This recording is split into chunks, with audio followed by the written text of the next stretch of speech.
Welcome back my dear friends and dear students. A very good morning, good afternoon and good evening to all of you, and this is the last but one lecture for this NPTEL series of lectures for data analysis and decision making 1.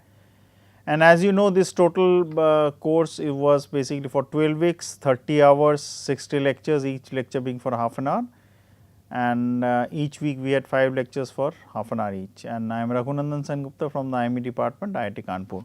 So, if you remember, we were discussing about structural equation modeling and how they can be considered in trying to basically combine the latent variables, explanatory variables, and the relationship can be ongoing in a looping method. That means, the end result can give you the feedback for the initial set of variables which are the independent variables. So, based on that let us proceed.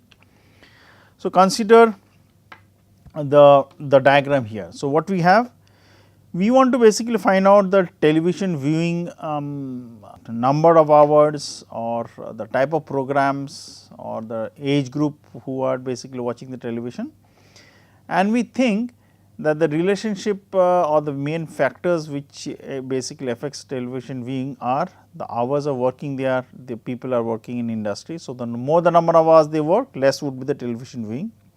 It will also depend on what type of programs they see. So, that will depend on the education. So, it is more of housewife, they will be more interested in watching programs related to the family. If it is more people who are working in the industry, in the business person, in the finance, they would be more interested to watch financial programs. If somebody is from the education sector, he may be more interested to watch education programs.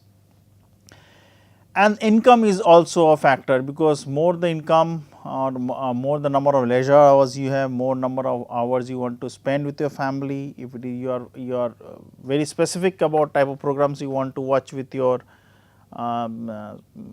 son and daughter or your family, would dictate the type of programs which you see.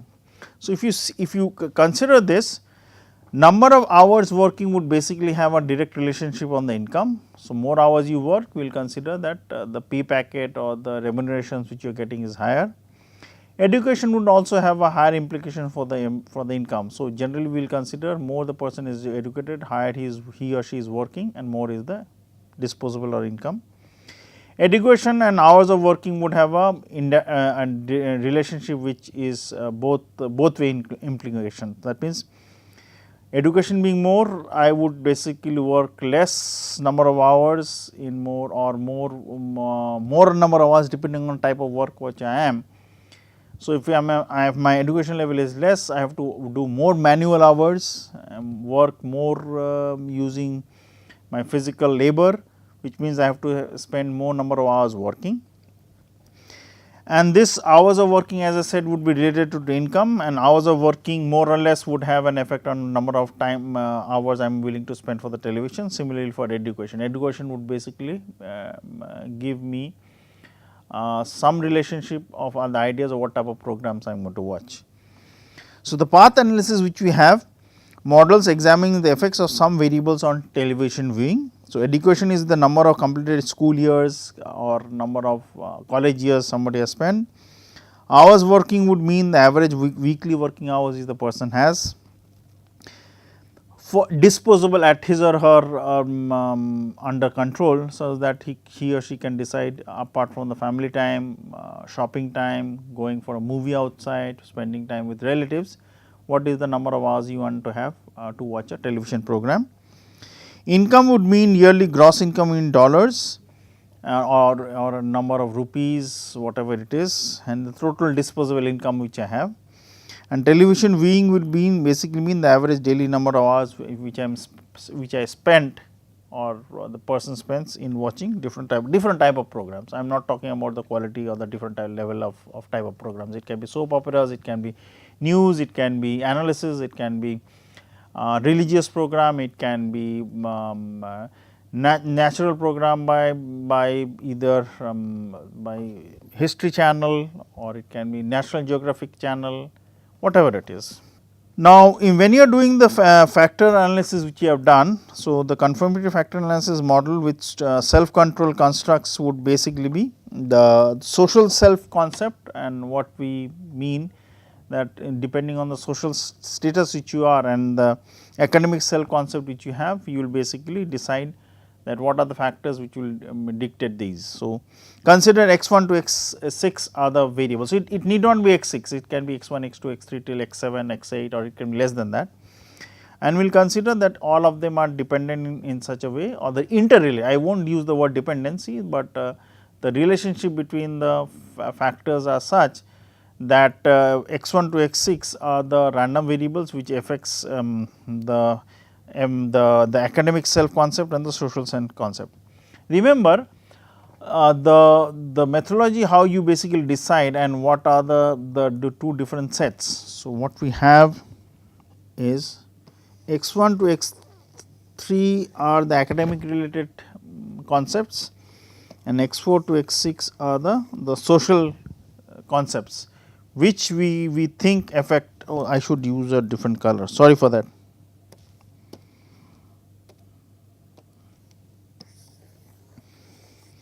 And the relationship which I have between the academic and the self would basically be given by a two-way implications. That means both are affecting each other, and I want to find out the relationship. So, this can be one of the way how I can use structured regression modeling. Now, consider the structural regression modeling based on a different idea, where you have the effect as trying to analyze that you have individual characteristics, which is basically the type of characteristics a person has, what his or her habits of book reading, what is her habits of basically viewing television programs, what is her habits of different of relaxation, what type of work they do. You will basically have the characteristics of the prior position based on which you will be arrive on these results. So, they would be modeled accordingly, and we are considering the x1, x2, x3, y1, y2, y3, y4, y5 are the variables which are affecting in how I analyze the actual variables. So, these x1 to x4 or x1 to x5 or y1 to y4, y1 to y5 are the variables which are external to the system, and internally we consider there are variables which are, and I am again repeating, individual characteristics, they are economic and social returns which are there, they are characteristics of the prior positions which we have, information which we have, the characteristics of the new positions which we want to analyze. These are the factors which would basically be influenced by the external one, which will club as x1, x2, x3 or the vector x's and the vector y's. So, here also you see in an example where the relationship between both way implication, one way implications had been modeled such that it gives you the path analysis of the structural diagrams which basically exist between the random variables x's and y's and the constructs which we want to analyze. Now, generally when we are doing structural regression modeling, we have different type of variables as I mentioned, observed variable, unobserved variable, white noises, latent variables, disturbances or the white noises, measurement errors are there, errors which we are not under control, what are the correlation effects which is happening between the errors, between the random variables, between the explanatory variables, between the independent variables, dependent variables. The general relationship is given like this. For the latent variables, we use the concept of the oval. The observed variables which you can view are given by the rectangles. The unidirectional paths would give you the one way implications between the dependent and independent variables. The disturbance would be which be coming outside, or the errors in the latent variables would be given by with a ellipse being affected by an external source, and it is a one way implication only, because your readings would be affected by the external noises and not the external noises not being affected from your side, because you are not interested to understand what is the effect on the external noises, what your readings would be. You are more interested to understand that how the white noises affects your latent variables. You will also have some observed variables being affected by the measurement errors. So, consider the errors would be set of observed variable errors which are under your control, which you can take care of, like say for example, the temperature variability when you are measuring some quality control characteristics, you can control them. So, obviously, you will try to consider that variability in the temperatures coming from two sources, one is under your control and one is basically the white noises which you cannot control. So, like say for example, you want to understand the wind speed in trying to find out, say for example, the temperature of a place. So, obviously, if you close the whole space by a room or there is no effect from the winds, obviously, you are trying to decrease the effects of the measurement errors to the maximum possible extent, but obviously, there would be a white noise. And the correlations or the relationship which exist both ways would basically be given by a both way implication curve as given here.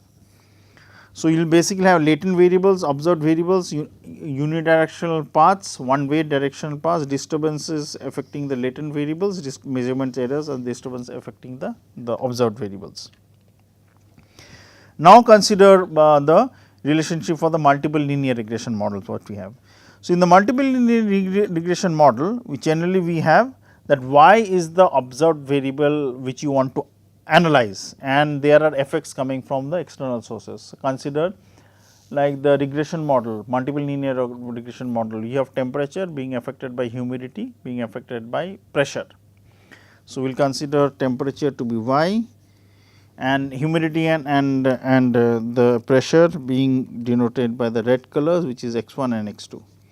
We had seen that they would have basically some assumptions pertaining to normality, assumptions pertaining to covariance being 0 between x1 x2, assumptions pertaining to rank, assumptions pertaining to the errors being having a mean value of 0, variance of 1 or variance of sigma square, and this is basically the errors which we have. So, if you consider the equation, the equation is y is related to beta 1 into x 1 plus beta 2 into x 2, where beta 1 beta 2 have been replaced here in this equation by gamma 1 and gamma 2, and the error term which I have written is normally distributed with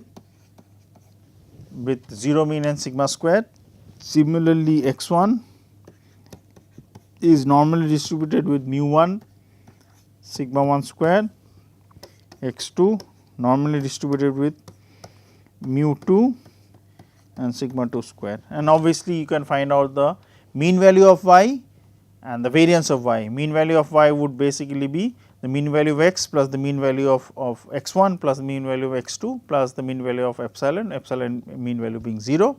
Similarly, when you come to the variances of y, it will basically consist of the variance of x 1, variance of x 2, variance of epsilon, and also the covariances existing between x 1, x 2, x 1 and epsilon, x 2 and epsilon. But as per the assumption, the covariances values would be 0, because we have assumed it particularly as mentioned time and again in the models. So, obviously, you will have a very simplified version of the variances for the y, based on which you can do the calculations. Now, regression with measurement errors, obviously it would mean that the errors which you are measuring would have some measurements based on the fact that the measurements are randomly changing. So, if the measurement errors are there, what you will basically have is you have y, which is again the random variable which you want to understand.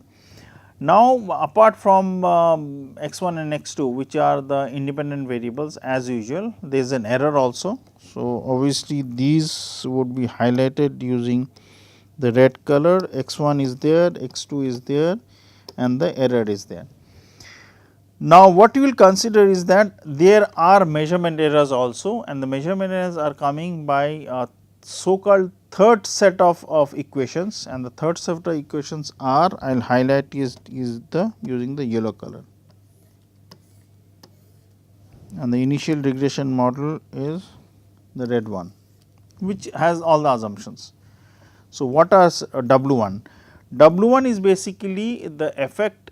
Technically, we assume that x is non-stochastic, in the sense it will have a variance, but non-stochasticity would mean that any point of time and at any the relationship or the effects which are there on x 1 or the effects which are there on x 2 would not be considered in the simple regression model, but in the measurement error models we will consider the effects are there, and the effects are being assumed like this. There would be a separate error for x 1 which will be given by E 1, there will be separate error for x 2 will be given by E 2. Now, the assumptions of distribution for E 1 and E 2 in the simple case can be considered as normal. In the case when it is not simple, we will consider a certain distribution existing for the errors pertaining to measurement of x 1, errors pertaining to measurement of x 2. So, these three equations which are yellow in color would pertain to the fact that there is measurement errors happening for x 1, measurement errors happening for x 2, measurement errors happening for y also, apart from the effect which is coming out for on y from x 1, from x 2 and the error terms which is white noise, which is not under your control. So, technically we are trying to divide the total errors into white noise which is not under your control and some of the measurement errors which you can control, but they would be considered by a certain type of distribution. Now, consider a path model with measurement errors. So, in this case you will basically have y being affected by technically by the x 1 and x 2 which are already there. So, you will basically break down x 1 and x 2 accordingly, where you will basically have the errors pertaining to y. So, y would basically be affected by x 1 and x 2, but these values which we will have, we will go in stage by stage. That means, y would basically have, it need not be only one random variable, y would have basically have one x which is being affected by an error plus a so called rate of change or regression value which is gamma 1, and this y 2 would be the measurement errors which will be coming both by the combination of y 1 and x 1. So, now we will basically try to break up the overall measurement errors in stages. In the sense, there would be some measurement errors happening for x 1 which is the first random variable, there would be a certain set of measurement errors happening for x 2 which is the second random variable, so on and so forth, plus there would be a measurement error happening for the effect that y is being affected by an external set of variables which is x 1 to x p, whatever the numbers are. So, each would have their measurement error 0.1, the measurement error would be coming from measuring y also, and the third one would be the white noise which is already existing. Now, in the factor analysis model we consider that all the x's depending on the assumptions whether their distribution is, they would be an error. So, the error would basically be consisting for each of the x's in the very simplistic sense as an error which can be controlled, an error which cannot be controlled. Now, if you have 3 x's, so each of the x's would have measurement errors plus an error which is a part of the white noise which is being subsumed under x 1, x 2, x 3. So, y would now have errors pertaining to x, errors pertaining to the errors of measuring x plus the error pertaining to the measurement of y only. So, if there are 3 x, so there technically they would be so called 6 from x's and 1 from the errors which is basically the white noise. So, you can make it more complicated depending on the internal structure of the relationship which you may have between x 1, x 2, x 2, x 3 and x 1 and x 3 accordingly. So, in the estimation and the testing model, what you do is that you go step by step, you go in stage wise, where you first basically find out the variables pertaining to y 1, then utilize the variables or the measurement errors pertaining to y 1, you find out y 2, go step by step such that you are able to find out the overall error which can be broken down for all the x's, their measurement of the x's and also the white noise. Now, when you measure this type of models, there are different types of errors which we do. So, I will just speak about the type of errors and then again go into the slide trying to concentrate on those. Now, if you remember, we have considered that generally the errors which we have are basically the estimation errors. So, there is some error problem you have not been able to estimate and you consider different type of loss functions. So, loss functions can be either the linear loss functions, the loss functions can be quadratic loss functions can be linear loss function, but weighted way, that means overestimation is more penalized than underestimation is more penalized than overestimation, the graphs which we have done. Then we can consider that for the regression model, we have considered the balanced loss function, which is nowadays can be utilized for goodness of fit and the precision of estimation, and the goodness of fit and the precision of estimation can be modeled accordingly. Then we have basically the Linux loss and the linear exponential loss function. Then you can have the Taguchi loss function. They can be different type of loss function based on which you can model and try to find out that what portions of the errors can be modeled accordingly. Now, remember, trying to basically model and find out the estimates for one loss function does not mean that the estimates which you find out for the first set of loss function is the best or the worst. It will depend on the type of problems you are going to solve and what is best for that case as you analyze. So, if you consider the simple examples which are given, I am repeating it, please bear with me. In the case when you have considered trying to basically build a dam, or the case when you have basically considered trying to manufacture or find out the warranty life of the vacuum circuit breakers in a huge electrical circuit, we consider the type of losses would be relevant based on the fact that whether overestimation or underestimation was more penalized. It may be in many of the cases that in some, depending on the some range of the parameters, overestimation may be more penalized than underestimation, but if the ranges change, obviously the effect gets interchanged, in the sense underestimation gets more penalized than overestimation. So, we will consider that in this case, when you are doing the estimation and the testing problem, we will consider all the expected values should equal to 0, in the sense the error term based on which we are going to do would in the long run have a error which expected value is 0. We will consider the variances existing for the errors and the variances existing for the x to be such that they would be non-stochastic. That means, they would not be changing with respect to time. Once found out, the errors variance would basically be kept fixed at the same level. So, we will consider the x's and epsilon 1 and epsilon 2 are all independent and everything would be normal, in the sense that we will consider the normality to be true as the distribution based on which we will do our calculations accordingly. Now, normality to be true is a very simplistic assumption, but the result which you get by trying to utilize the normality would definitely give you some idea that how the problems can be solved, and we will consider that normality to be true for the other models also. So, now we will consider a general two-stage model for the structure equation modeling. So, here D is the data which are observable, and the suffix part I, j, k I am going to now skip, because that will depend on the number. So, we will consider D the errors as the data which are observable and you can find out and you can see and you can measure. All the variables we will consider are latent. So, based on that we will do the calculations. We will consider the equation or the relationship between the y's to be in such a way that y would be dependent on the two sets of variables which are basically called the x's and the y's. So, they are basically the latent factors on x and y's are collected into a vector factor f.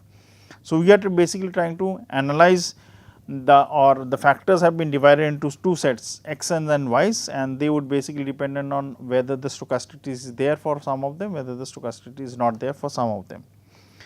So, reading the third point, it would mean the latent factors x1 and y1 are collected into the factors f and with the suffix I means the reading number. So, that means each reading is being divided into two factors.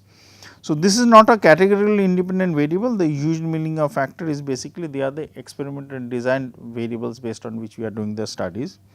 So, we will basically have one set of the data would basically have a measurement model, which means some observable part is actually as it is and some would basically be the so called measurement errors which you have. So, measurement errors would be denoted by E with the suffix I depending on the reading number.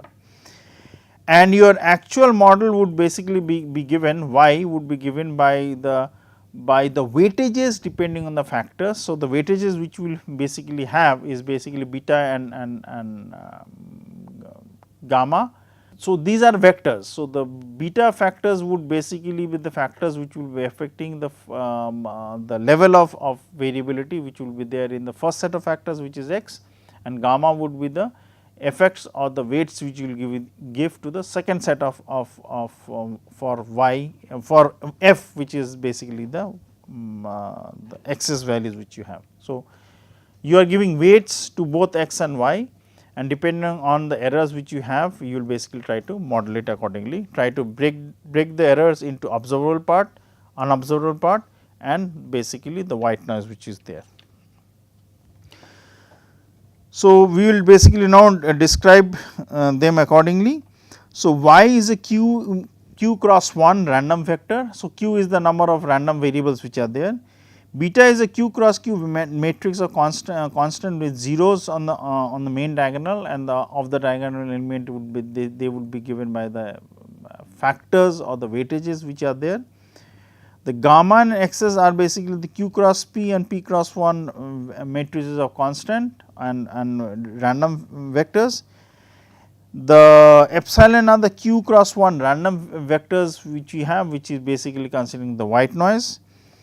The f are the factors which is just stacked into two different sets of xi's and yi's. They would basically be p plus q cross 1. So, because p factors are coming from x and q factors are coming from y.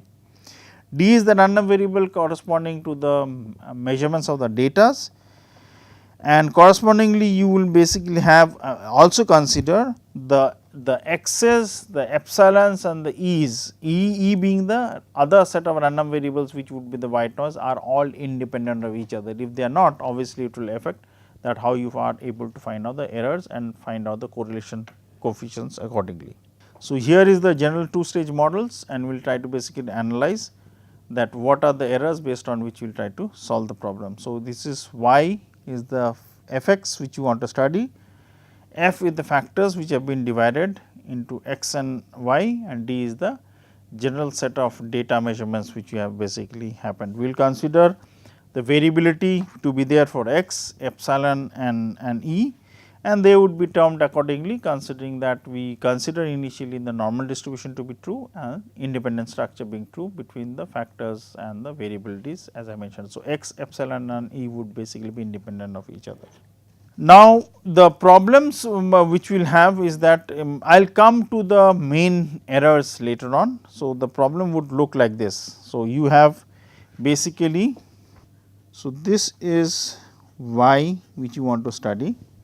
So, y would basically be coming out from fx of x and y is the actual factors which you are studying. So, basically you will have the data which will have basically the factors f, this being divided into x and y, and there would be an error. So, this is the white noise, and obviously if I consider, there would be errors in the measurements of x and y which are the factors themselves. So, each factor measurements have an error, plus there is an error corresponding to the white noise which you are considering.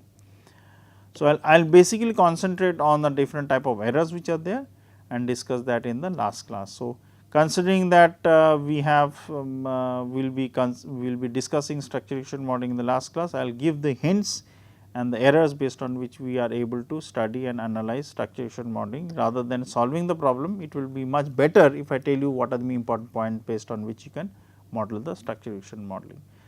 With this, I will close this second last but one class, and we will have one lecture to wrap up this course and give you some hints that how you can basically analyze and take the information set which you have been studying for DADM1 in a much better way to analyze different type of problems. I know that I am again repeating which I did in the last lecture, that covering the whole set of topics which are actually there in DADM1 is a huge task, because considering that DADM1 would be a whole semester or 2 semester course, we are trying to crash it in 30 hours. So, we have tried our level best. If there are definitely queries from your end, we will try to answer it in the forum, and hope we will be able to help the students with all the queries as they come.